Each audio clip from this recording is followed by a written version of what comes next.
Hello students, welcome to the class 9th with chapter 10th gravitation. Clear? So today's topic is gravitation. So to understand this topic, there are some questions which arise in our mind. That first is, why an object drop from a height falls toward the earth? कि एक object जिसको हम throw करते हैं, either इसको हम upward throw करें, किसी भी ऑब्जेक्ट को अपवर्ड थ्रो कर रहे हैं, इट गोज डाउनवर्ड, या फिर अगर हम किसी भी ऑब्जेक्ट को यहीं से लीव कर दें, यहीं से लूज कर दें, तो इसके बाद भी हमारा क्या होगा, it goes downward. Why it not goes upward? तो what is the reason behind this? Second one is, all the planet revolves around the sun. कि जितने भी प्लैनेट्स हैं हमारे, वो सारे के सारे सन के अराउंड क्यों रिवॉल्व करते हैं? क्लियर? कि why they are not colliding between each other, why all are revolve around the sun. Third one is, why moon revolves around the earth. कि मून जो है वो भी हमारा किसके अराउंड रिवॉल्व करता है? अर्थ के.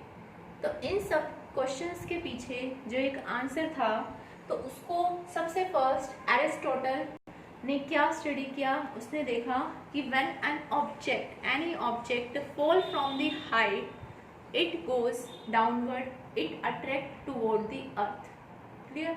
तो ही अंडरस्टैंड दैट कि it is the natural process that all the things which we leave from the height, या which we throw upward, then it always goes downward. It is a natural process.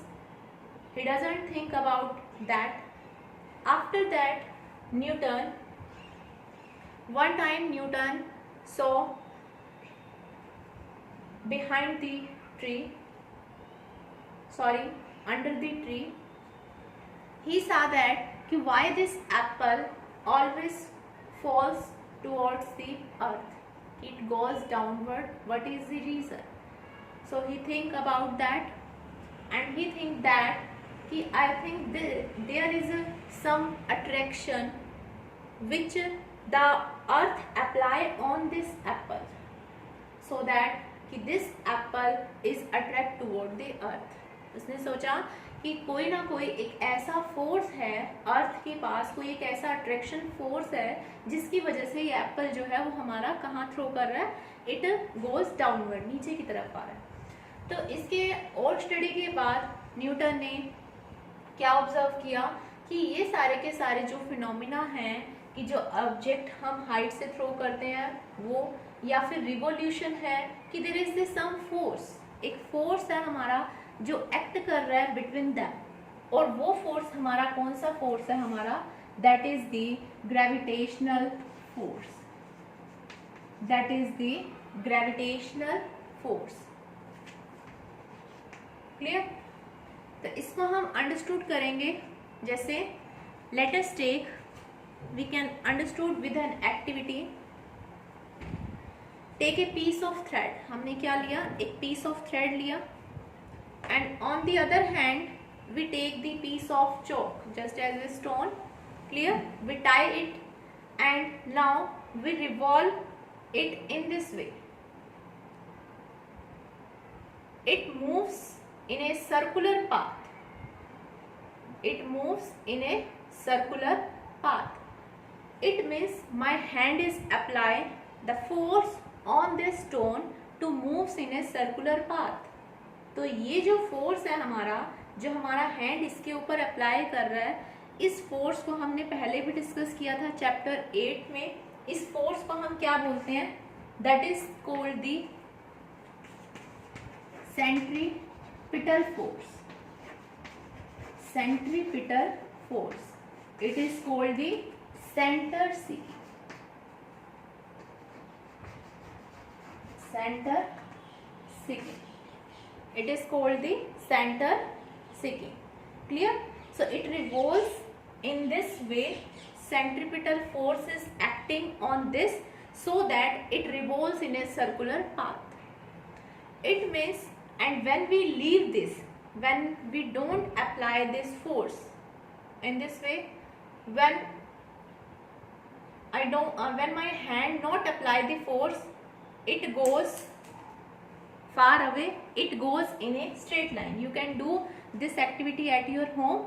So in this way, when an object, there is the center and stone is tied and it revolves around in this, and when we leave this, it goes in this way, and this is called the tangent. Clear? इसको हम क्या बोलेंगे? Circle के ऊपर जो हमारी line है, it means ये कैसी लाइन में जाएगा अगर हम इसके ऊपर फोर्स अप्लाई नहीं करते? It goes in a straight line. Clear? तो ये स्ट्रेट लाइन में चला जाएगा. अब इसी कॉन्सेप्ट को हम अप्लाई करते हैं कि कोई भी हमारा ऑब्जेक्ट है, जैसे हमने बात किया कि मून जो है वो हमारा किसके अराउंड रिवॉल्व कर रहा है? अर्थ के अराउंड. अब मून हमारा जो अर्थ के अराउंड, इधर हमारा मून, सेंटर में हमारी अर्थ. अब इन दोनों के बीच में जो हमारा फोर्स लग रहा है, इन दोनों के बीच में हमारा ये चीज रिवॉल्व कर रही है, it means there is the force. और वो फोर्स जो है इसको क्या प्रोवाइड कर रहा है? नेसेसरी सेंट्रीपिटल फोर्स, ताकि ये किस में मूव कर सके? हमारा सर्कल में मूव कर सके. अगर ये फोर्स अपसेट हो, ये फोर्स अर्थ ना लगाए इसके ऊपर, या इन दोनों के बीच में फोर्स ना हो, तो it means what happened? It means there is the moon is goes in the straight line, it doesn't move in the circular path. circular path में ये मूव नहीं करेगा. क्लियर? तो समझ आया कि ये जो हमने क्वेश्चन अराइज किया था कि प्लैनेट्स रिवॉल्व कर रहे हैं सन के अराउंड, या मून रिवॉल्व कर रहा है अराउंड द अर्थ, तो यहाँ कौन सा फोर्स है? हमारा ग्रेविटेशनल फोर्स. क्लियर? ये जो ग्रेविटेशनल फोर्स है, इट मीन्स सर्कुलर पाथ में मूव करता है. और हमने जब सर्कुलर पाथ का डिस्कस किया था चैप्टर 8 मोशन में, तो हमने क्या बताया था कि which has the magnitude same रहेगा. Clear? Which has the constant magnitude of velocity but direction is changes, because at the point, हर एक पॉइंट के ऊपर वेलोसिटी कैसी क्वांटिटी थी? Vector quantity. Velocity is a vector quantity. It has the magnitude as well as direction. तो magnitude तो क्या रहेगा इसका?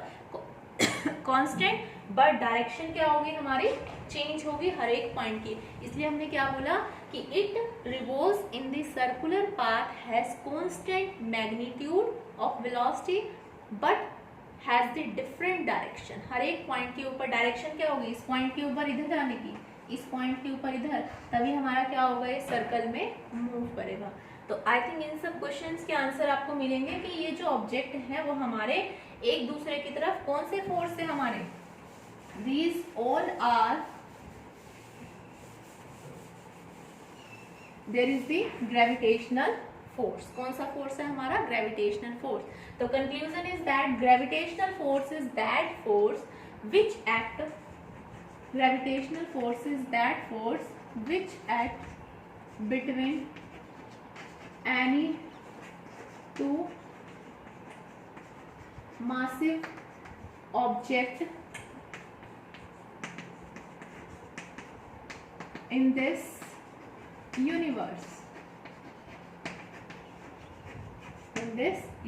तो जो फोर्स एक्ट करेगा, the force which act between any two massive object in this universe is called the gravitational force. Clear? अब एक क्वेश्चन आपके मन में आई थिंक ये राइज हुआ होगा कि अगर हमारा यहाँ ऑब्जेक्ट एप्पल हमारा जो यहाँ कोई भी ऑब्जेक्ट ले लो, एप्पल नहीं कोई भी ऑब्जेक्ट ले लो, कि ये अर्थ की तरफ हमारा अट्रैक्ट हो रहा है, तो क्या अर्थ हमारी एप्पल की तरफ अट्रैक्ट नहीं होगी? क्योंकि आप लोगों ने क्या स्टडी किया हुआ है? According to Newton third law, every action has equal and opposite reaction on the different body. Every action has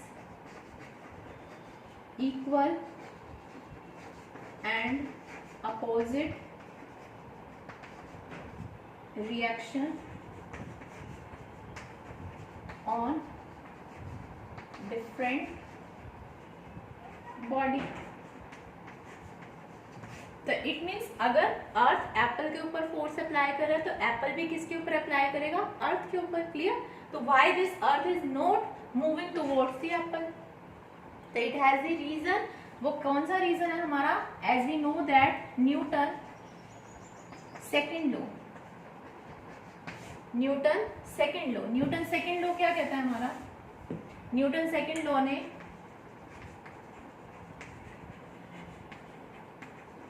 एक फॉर्मूला दिया था कि force is directly proportional to rate of change of the momentum, और through this formula हमने एक ये relation F is equal to m में relation find out किया था, where F is the force, m is the mass of the object, a is the acceleration. Clear?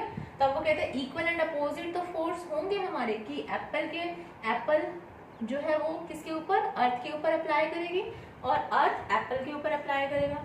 तो वो कहते हैं ये जो फोर्स है, अगर हम इसको इस टाइप से लिखें, F अपॉन में m is equal to a, in this way हम राइट डाउन कर सकते हैं इस इक्वेशन को। तो यू सीन दैट कि a जो एक्सेलरेशन है वो कैसी है, inversely proportional to mass, mass के इनवर्सली प्रोपोर्शनल है। It means if the object has the greater mass then acceleration produce is less, if the mass of an object is less then acceleration produced in this is greater. Clear? तो जब Apple हमारा अर्थ के attract हो रहा है, अर्थ की तरफ attract क्यों हो रहा है? एप्पल का मास क्या हमारा लेस, एक्सेलरेशन जो उसमें प्रोड्यूस हुई है वो ज्यादा हुई है, that's why it attracted towards the earth. और फर्स्ट वन, अर्थ का मास कैसे है, ग्रेटर है as compare to apple, that's why acceleration उसमें क्या प्रोड्यूस होगी, negligible, that's why earth doesn't attract towards the apple. Clear? Similar case is that कि why the moon doesn't fall on the earth, कि moon जो है वो अर्थ के towards fall क्यों नहीं करता, यही रीजन है। क्लियर? कि उनका हमारा they are revolving, there is the gravitational force between them, that's why it doesn't move towards the earth, it revolves, continuously revolving around the earth. Clear?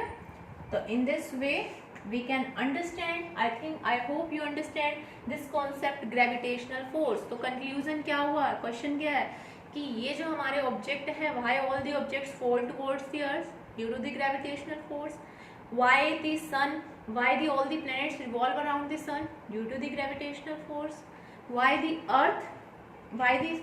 the moon revolves around the earth due to the gravitational force. So all the conclusion is on the base of the gravitational force between them. Clear? तो ये भी reason आपको पता लग गया कि दूसरे object जो है वो हमारा उसके टुवर्ड्स एक्सेलरेट क्यों नहीं होता, because the mass of the object is greater and each and every object has the equal and opposite, every action has equal and opposite reaction. It means जितना फोर्स फर्स्ट बॉडी दूसरे पे apply करे, second भी first के ऊपर उतना ही force apply करेगी। क्लियर?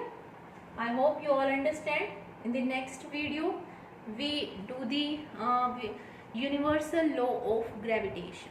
क्लियर? Thank you.